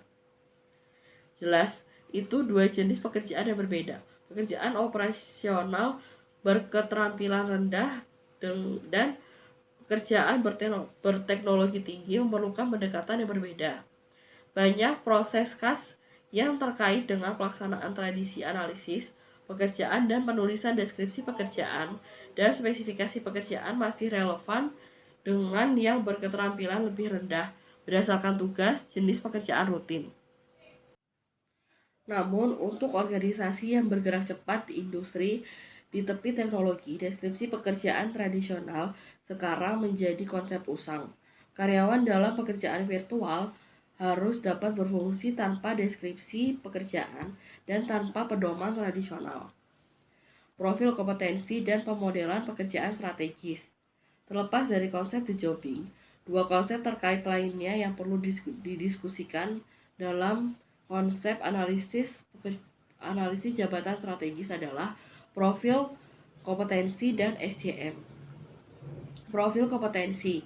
Pekerjaan secara tradisional adalah serangkaian aktivitas yang terkait erat yang dilakukan untuk mendapatkan bayaran.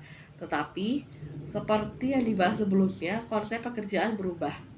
Organisasi modern melembagakan manajemen praktik seperti tim kerja otonom, multi keterampilan, struktur organik, dan kerja fleksibel pengaturan. Dalam keadaan seperti itu, mengandalkan daftar tugas pekerjaan konvensional dapat menjadi kontraproduktif. Konsep analisis pekerjaan strategis dengan demikian mengharuskan deskripsi pekerjaan itu harus menjadi fleksibel dan futuristik. Akibatnya, fokus telah bergeser dari mendefinisikan tugas untuk membuat profil kompetensi. Profil pekerjaan atau profil kompetensi mencantumkan kompetensi, sifat, pengetahuan, dan pengalaman bahwa karyawan dalam konteks pekerjaan multi keterampilan harus mampu menunjukkan untuk memenuhi berbagai tuntutan pekerjaan. Manajemen talenta dapat dilakukan secara efektif melalui profil kompetensi ini.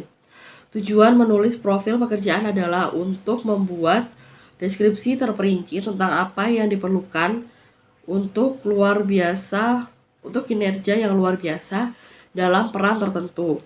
Dalam hal kompetensi yang dibutuhkan, know-how, perilaku, dan kemampuan, atribut pribadi, sifat dan kepribadian, pengetahuan teknis atau profesional, dan pengalaman, prestasi, pendidikan, dan pekerjaan. Profil setiap pekerjaan kemudian menjadi jangkar untuk merancang kegiatan SDM untuk pekerjaan itu.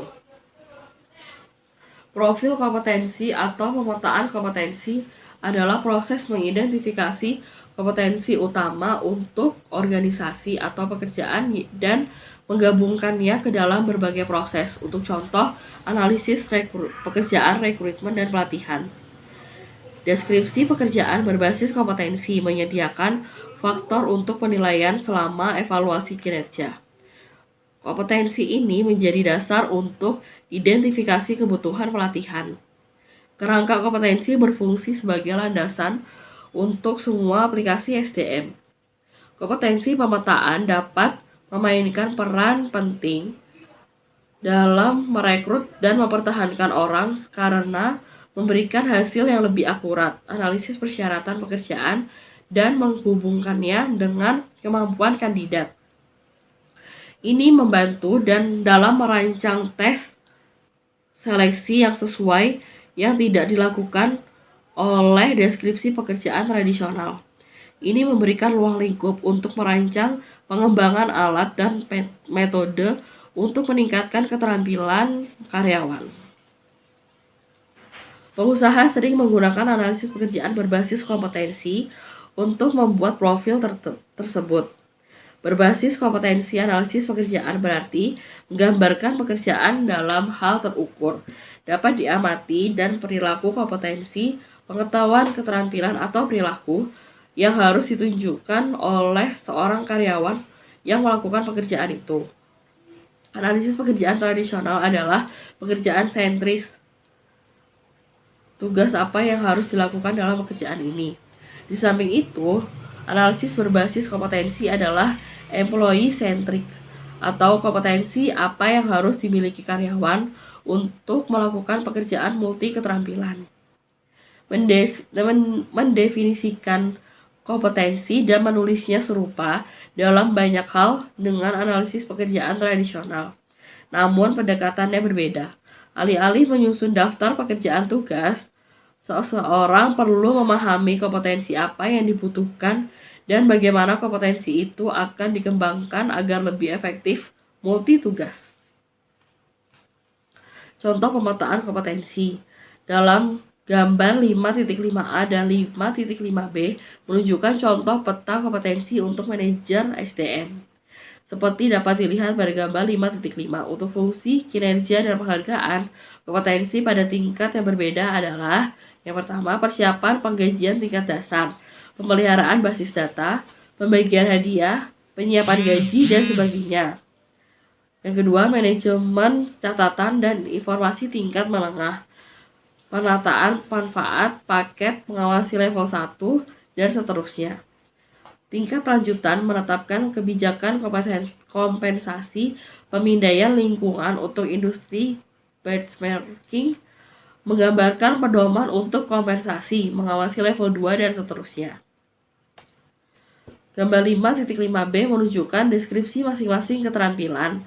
Deskripsi seluruh kompetensi ini set dapat dipertahankan menggunakan sistem informasi sumber daya manusia atau HRIS. Misalnya untuk lisan komunikasi, pertahanan dapat mengklik baris untuk mengaktifkan deskriptor terperinci untuk keterampilan itu. Ini mungkin termasuk kemampuan berbicara, kemampuan mendengarkan, bahasa dan kefasihan, efektivitas bicara, dan seterusnya. Tes seleksi dan akan fokus pada menangkap keterampilan dasar di setiap area. Setiap keterampilan akan dievaluasi selama penilaian 360 derajat dan poin diberikan pada skala. Rata-rata poin akan menunjukkan kinerja keseluruhan pada keterampilan itu. Perhitungan kompensasi akan dilakukan berdasarkan poin. Pelatihan akan diberikan untuk menjembatani kesenjangan di setiap tingkat keterampilan. Setiap kolom berfungsi sebagai standar untuk mendapatkan kenaikan gaji dan insentif. Setiap kode warna berfungsi sebagai dasar untuk promosi ke blok atau tingkat berikutnya. Setelah semua blok telah tercapai, pertahanan akan dipromosikan ke tingkat menengah. Gambar 5.5. Di dalamnya ada 3 job, yaitu canggih, orang asing, dan dasar. Yang pertama ada kepegawaian, yang kedua pembelajaran dan pengembangan, nomor 3 kinerja dan penghargaan, yang keempat hubungan karyawan, yang kelima desain organisasi dan pengembangan, yang keenam kepemimpinan dan budaya, yang ketujuh kesejahteraan, kesehatan dan keselamatan, yang kedelapan evaluasi SDM. Keterampilan di tingkat dasar, yang pertama komunikasi lisan, komunikasi tertulis, memahami instruksi, kemampuan dokumentasi dan pencatatan, keterampilan interpersonal, manajemen diri, manajemen waktu, prestasi dan perilaku. Keterampilan di tingkat menengah. Keterampilan tingkat menengah. Pencapaian tujuan, kerja sama tim, akuntabilitas pribadi, responsif pelanggan, diplomasi dan kebijakan. Keterampilan di tingkat akhir, kemampuan memecahkan masalah. Keterampilan di tingkat lanjutan, ketahanan, manajemen konflik, negosiasi, pemikiran konseptual, perencanaan dan pengorganisasian, kreativitas. Pemodelan pekerjaan strategis. Konsep yang mirip dengan pemetaan kompetensi adalah SCM. SCM bertujuan untuk memahami yang tertinggi tujuan organisasi dan kemudian menariknya ke dalam persyaratan kerja. Dalam buku Strategic Job Modeling, Working at the Core of Integrated Human Resource, Jeffrey S. Sirman menyebutkan pemodelan pekerjaan sebagai pendekatan yang ditingkatkan untuk analisis pekerjaan. Berdasarkan penulis, prosedur analisis pekerjaan tradisional terlalu picik untuk memenuhi strategi dan kebutuhan berorientasi masa depan dari organisasi saat ini. SCM adalah tentang analisis pekerjaan generasi berikutnya, metode yang melibatkan penerjemah strategi bisnis ke dalam kinerja dan kompetensi kerja persyaratan. Tujuan SJM adalah mengembangkan lintasan kompetensi kerja yang diharapkan dari pemegang jabatan dalam pekerjaan tertentu. Ini berbeda dari pendekatan analisis pekerjaan tradisional yang merinci hanya tugas saat ini. SJM memperhitungkan dua set kompetensi. Yang pertama, kompetensi yang dapat dilakukan keterampilan saat ini. Terus yang kedua, kompetensi kemauan, keterampilan masa depan. Jadi, sementara analisis pekerjaan konvensional memberikan deskripsi bentuk lampau dari sesuatu yang statis. SJM memberikan deskripsi masa depan tentang sesuatu yang dinamis dan berubah. Konsep SJM dan profil kompetensi terkait erat dengan the jobbing. Contoh SJM, British Petroleum atau BP, menyadari perlunya organisasi yang lebih efisien dan bertindak lebih cepat.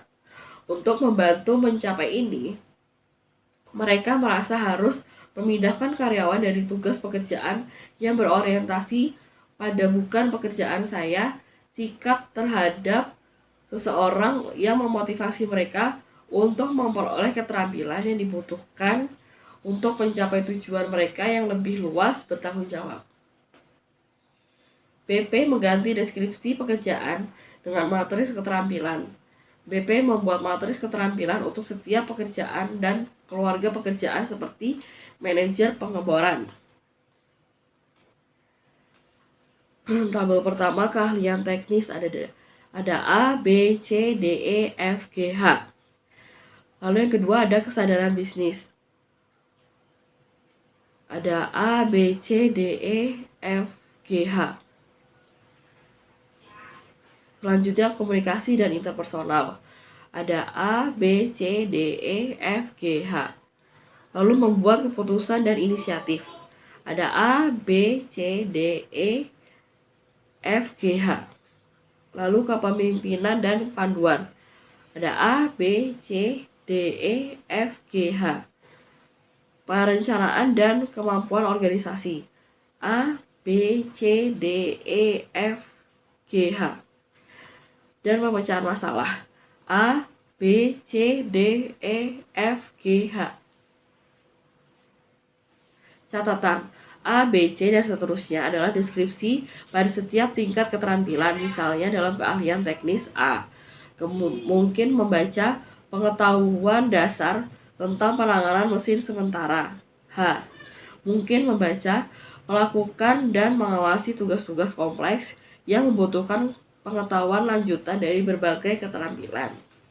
Kotak gelap menunjukkan tingkat keterampilan minimum yang diperlukan di setiap kategori untuk posisi tersebut.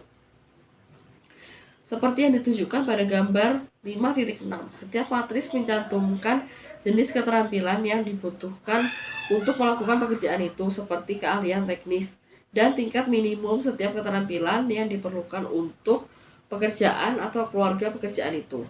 Ini matriks berfokus pada keterampilan dan perilaku daripada pekerjaan individu. Setiap matriks keterampilan menjelaskan langkah-langkah dalam tangga karir, dari terendah ke tertinggi, sepanjang sumbu vertikal. Sumbu mendatar menggambarkan keterampilan dan kompetensi yang diperlukan untuk setiap langkah. Manajemen bakat dalam hal ini, unit BP, sekarang melibatkan perekrutan, pelatihan, penilaian, dan pemberian penghargaan kepada karyawan berdasarkan kompetensi yang mereka butuhkan untuk melakukan pekerjaan mereka yang selalu berubah, dengan tujuan keseluruhan untuk menciptakan organisasi yang lebih fleksibel. Matris keterampilan untuk setiap posisi dipertahankan menggunakan HRMS. Matriks keterampilan berbeda secara signifikan dari deskripsi pekerjaan. Mereka menentukan peran dan tingkat kinerja daripada pekerjaan di dalam kotak. Melalui sistem ini, manajer tahu apa yang diharapkan dari karyawan dan karyawan mereka tahu apa yang diharapkan organisasi dari mereka. Matriks keterampilan adalah futuristik karena berbicara tentang pengembangan keterampilan dalam hal persyaratan masa depan. Kelangsungan hidup di dunia yang menuntut saat ini adalah kondisional. Dengan perkembangan teknologi berlangsung dengan kecepatan kilat, individu yang tidak mengikuti kecepatan akan tertinggal. Untuk bertahan hidup di dunia the job, penguasaan teknologi adalah prasyarat. Karyawan harus memiliki wawasan yang luas, berbagai keterampilan yang tumpah di kekakuan fungsional, menguasai beberapa keterampilan yang mencakup lintas fungsi, dan keterampilan lintas budaya meningkatkan kemampuan kerja seseorang. Menjadikan diri sendiri tak tergantikan karena organisasi adalah satu-satunya cara untuk bertahan hidup. Dunia yang menantang saat ini menuntut pemikiran strategis dan kemampuan beradaptasi serta pencitraan diri kerangka berpikir. Self-branding melibatkan melihat diri sendiri sebagai merek pemenang.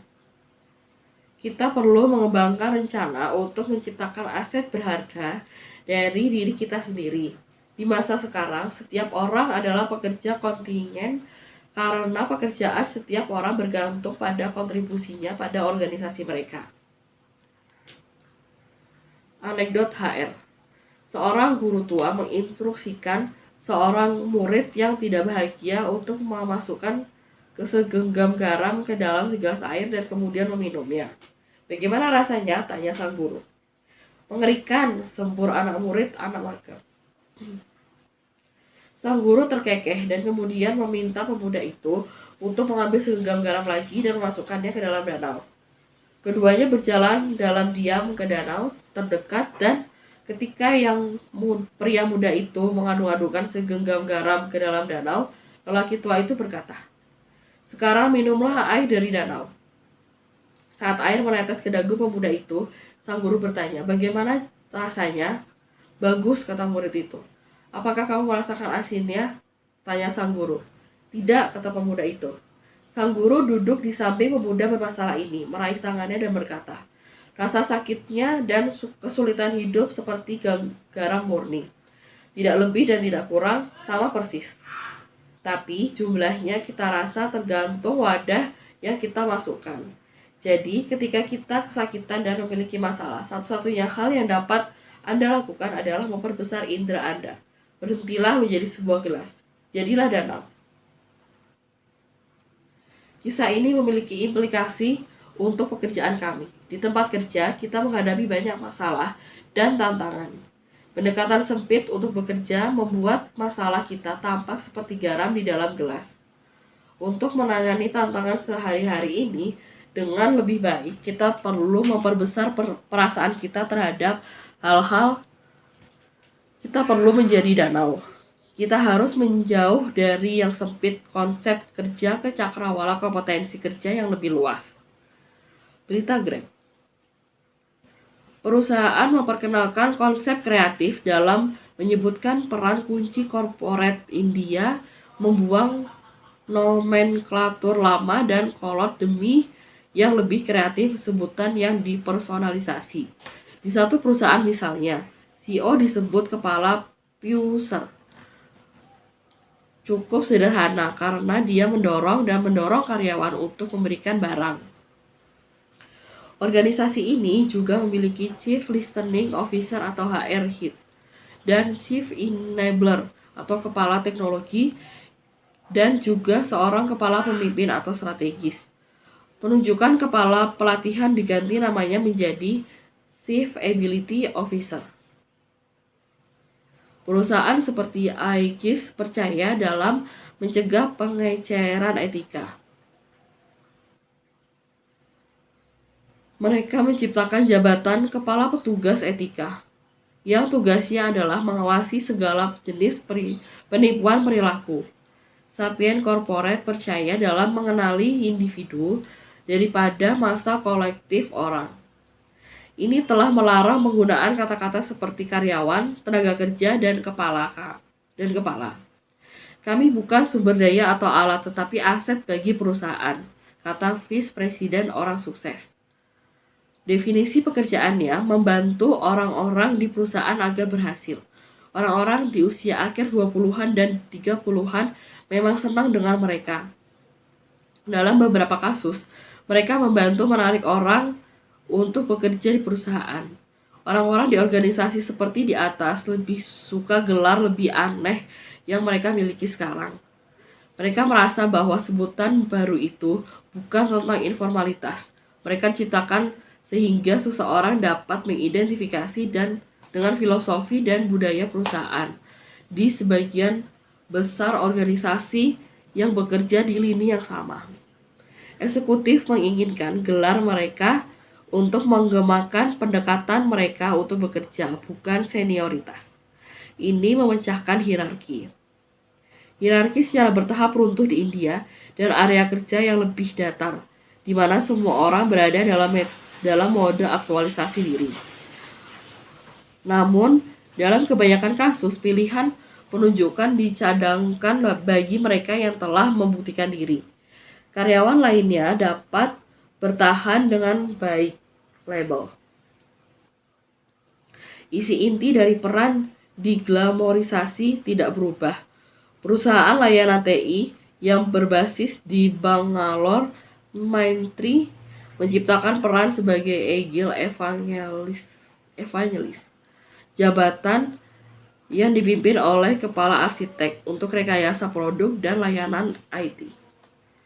Peran tersebut melibatkan mempromosikan adopsi tangkas di semua bisnis Mindtree. Ini tujuannya adalah untuk membuat pelanggan sukses dengan memanfaatkan manfaat dari agile metodologi dan memberikan perangkat lunak berkualitas tinggi pada waktu yang tepat.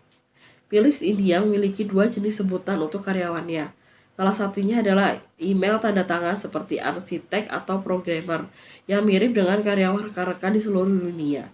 Dan yang lainnya dicadangkan untuk kartu kunjungan, tetapi diingat pentingnya sebutan di negara-negara seperti India. Ringkasan bab. Manajemen bakat dapat didefinisikan sebagai proses terpadu dari perencanaan, perolehan, pengembangan, mengelola, dan memberi penghargaan pada karyawan. Analisis alur kerja dan analisis pekerjaan dapat dilihat sebagai 2 titik awal yang penting dalam domain yang lebih besar dari manajemen bakat.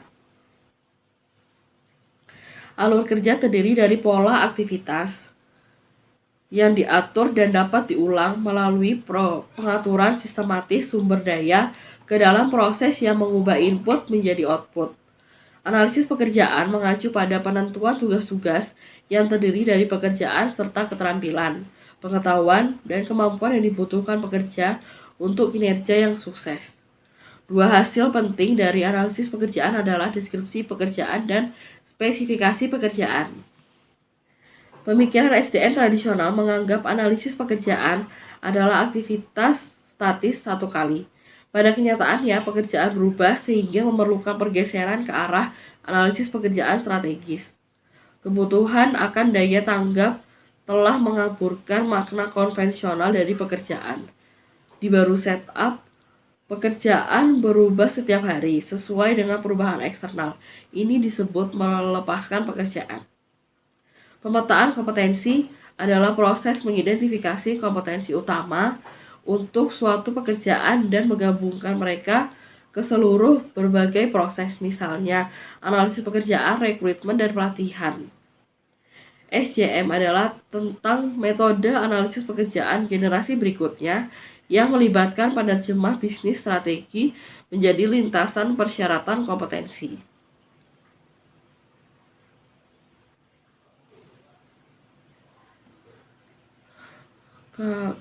Caslet. Pekerjaan remodeling di Tata Motors. Tata Motors adalah produsen bus dan truk terbesar keempat di dunia dan terbesar di India perusahaan mobil. Melalui anak perusahaan dan perusahaan asosiasi, Tata Motors telah beroperasi di Inggris, Korea Selatan, Thailand, Spanyol, Afrika Selatan, dan di Indonesia. Di antara mereka adalah Jaguar Land Rover, bisnis yang terdiri dari 2 merek ikonik Inggris. Perusahaan sebelumnya dikenal sebagai Tata Engineering and Locomotive Company mulai memproduksi kendaraan komersial pada tahun 1954 dengan perjanjian kerjasama 15 tahun dengan Daimler-Benz of Jerman.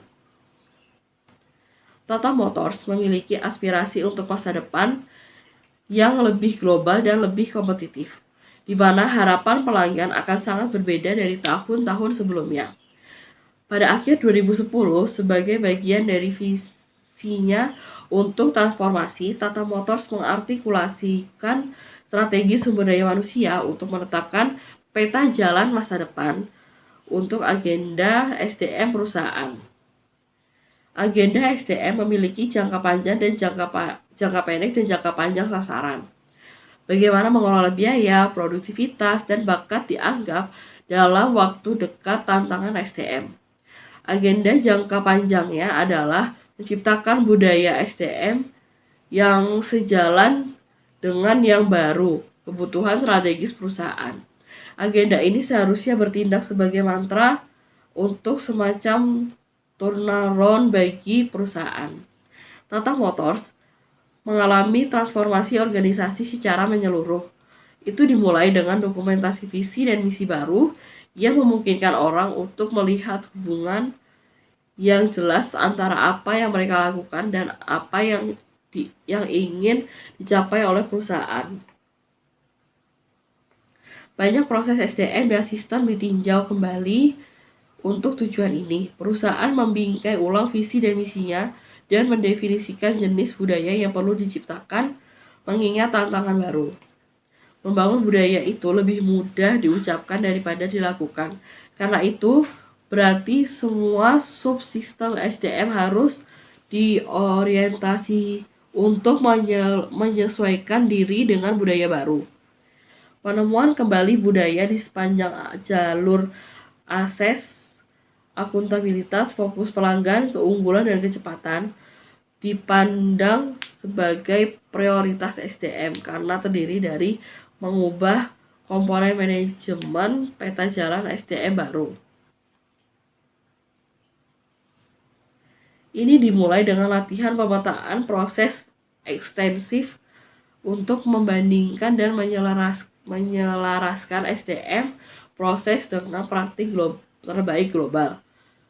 Sebagai bagian dari ini, area fokus utama adalah mengelola bakat dan kepemimpinan. Itu dimulai dengan pemikiran bahwa kesuksesan perusahaan pada akhirnya tergantung pada bakat di semua tingkatan dengan keterampilan yang tepat, keterlibatan yang tepat, dan jenis yang tepat berbeda. Di Tata Motors, karyawan dipandang sebagai aset penting. Itu ditegaskan bahwa perusahaan telah keliru percaya bahwa manajemen aset manusia adalah bagian dari SDM agenda fungsi strategi baru, menyarankan bahwa sementara strategi modal manusia diaktifkan dan difasilitasi oleh fungsi SDM. Sebenarnya dimiliki oleh pimpinan dan manajemen di seluruh tingkat. Oleh karena itu, dianggap bahwa orang yang disebut kesenjangan antara manajer lini dan SDM harus diakhiri. Hal ini menyebabkan pergeseran dari strategi fungsi SDM ke strategi sumber daya manusia yang strategis. Bagian utama dari transformasi ini dan agenda SDM yang baru adalah langkah untuk mendesain ulang pekerjaan di Tata Motors. Strategi SDM adalah untuk menanggapi perubahan kebutuhan seluruh ekosistem.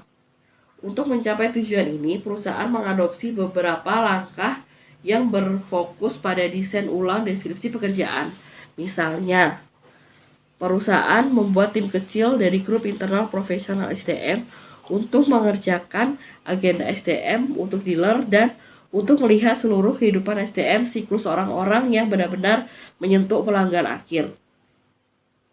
Pekerjaan direnovasi untuk memastikan lebih terhubung dengan dealer dan pelanggan. Sebagai bagian dari inisiatif renovasi pekerjaan ini, diputuskan bahwa perusahaan akan berkonsentrasi pada penawaran tugas yang berbeda, memungkinkan pengembangan kompetensi dan perilaku pelatihan, membawa orang keluar dari zona nyaman mereka, dan sebagainya.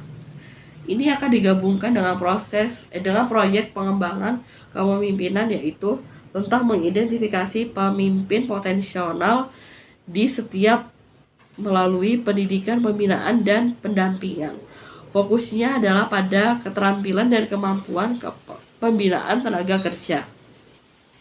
Implementasi skema seleksi jalur cepat yang merupakan sistem untuk mengidentifikasi bakat potensial dan menawarkan mereka peluang untuk pertumbuhan dalam organisasi adalah bagian dari inisiatif ini.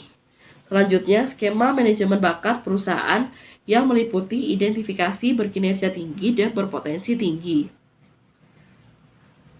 diarahkan untuk memberi mereka tugas yang menantang untuk pengembangan yang lebih cepat.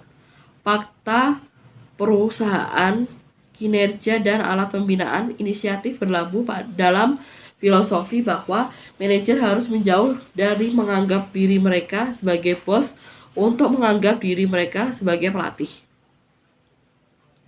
Bagian penting perubahan dalam pengukuran kinerja, manajemen bakat, dan kinerja penilaian adalah tentang menggunakan proses SDM bawaan untuk mendukung apa. Manajemen bakat dan kriteria penilaian adalah tentang menggunakan proses SDM bawaan untuk mendukung apa yang sebenarnya merupakan transisi budaya yang lembut. Pengenalan penilaian gaji berdasarkan penilaian kinerja dan pembayaran variabel terkait kualitas adalah inisiatif lain untuk meningkatkan pengembangan kompetensi. Ada beberapa tantangan yang jelas seperti ketersediaan keterampilan. Hal ini dirasakan industri otomotif belum tentu menjadi pilihan pertama bagi banyak calon karyawan. Bagaimana memposisikan diri sebagai sektor pilihan adalah sebuah tantangan. Tantangannya jelas. Citra lama sektor otomotif sebagai bisnis manufaktur harus diubah. Itu harus mempromosikan dirinya sebagai sektor yang berorientasi pada konsumen, setara dengan industri zaman baru yang menawarkan perspektif karyawan dinamis, pekerjaan, dan pertumbuhan karir. Secara kuantitatif, perusahaan memiliki pengurangan 1 digit yang tidak terlalu buruk. Itu terasa bahwa sebagian besar gesekan terjadi dalam 5 tahun pertama, ketika karyawan ingin beralih pekerjaan dan mencoba hal-hal baru. Karyawan yang lebih muda merasa tidak nyaman dengan hierarki dan deskripsi pekerjaan statis. Kerangka kompetensi baru untuk merancang pekerjaan diharapkan untuk mengimbangi ini dengan menyediakan lingkungan karir yang lebih hidup. Salah satunya adalah dibangun di sekitar tingkat kompetensi dan bukan tingkat dalam hierarki organisasi. Jalannya tidak begitu lancar. Melanjutkan agenda inovasi SDM dan job remodeling di tahun 2017, Tata Motors mengusung melakukan perombakan SDM terbesar yang tidak pernah terlihat dalam 70 tahun sejarahnya. Mengacak-acak beberapa bulu, perusahaan menyusutkan penunjukan dari 140 kekalahan menjadi hanya 5. Semua level adalah digulung menjadi struktur baru yang disederhanakan. Saat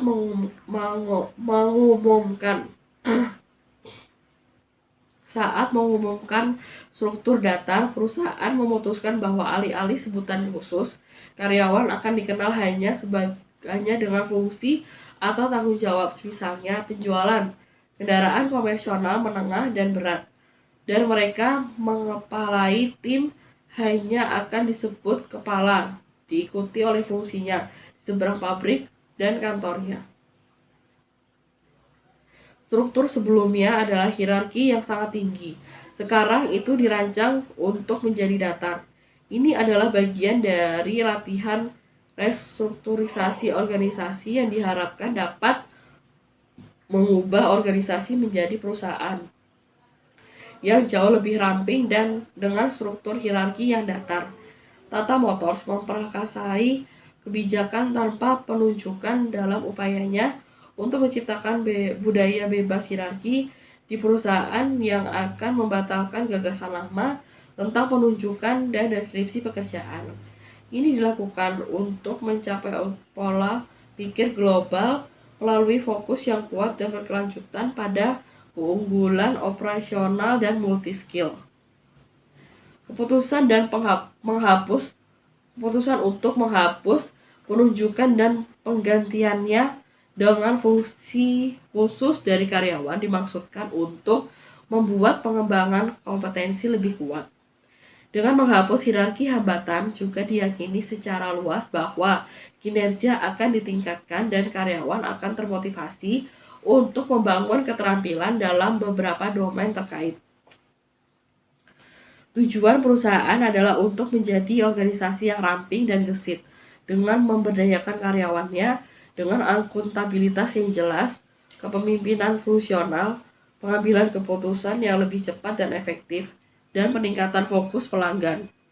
Namun, segera strategi perusahaan untuk pindah ke struktur datar berubah datar. Ini terasa bahwa beberapa orang merasa sulit untuk mewakili peran mereka selama eksternal interaksi sosial. Ada tantangan operasional dalam berkomunikasi di luar kepemerintahan, pelanggan, dan vendor.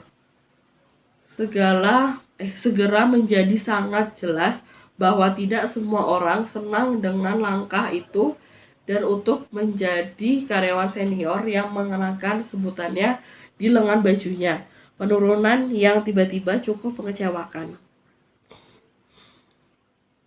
Dalam konteks India, hierarki adalah hal yang terbesar, meskipun itu mungkin bukan masalah di Barat.